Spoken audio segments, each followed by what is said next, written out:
Saya sudah cakap banyak kali, macam ini show off dekat jalan raya kan, mesti ada satu hari punya. Korang tengok video ini, korang rasa ini rider ada masalah tak? Sila komen. Bagi saya, minta maaf dulu kalau korang rasa saya cakap sangat kasar kan, saya pun nak terus cakap.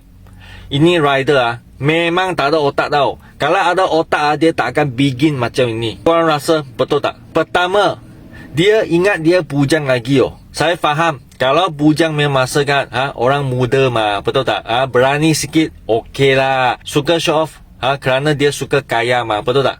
Tapi, kamu mesti nak faham. Kamu adalah satu suami. Kamu sudah ada family. Kamu sudah ada anak.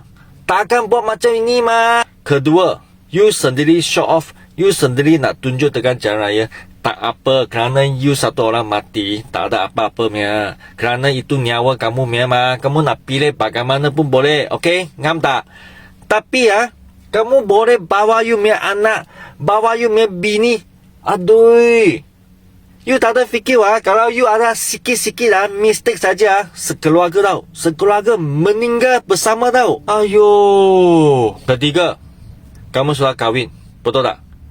Kamu mesti nak fikirkan tanggungjawab. Kamu tahu itu tanggungjawab tak? Tak kira kamu nak tanggungjawab dekat kamu punya family.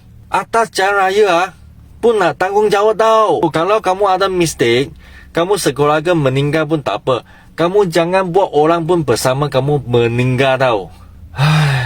Korang rasa saya cakap betul tak? Sila komen. Dan jangan lupa follow saya, like dengan share.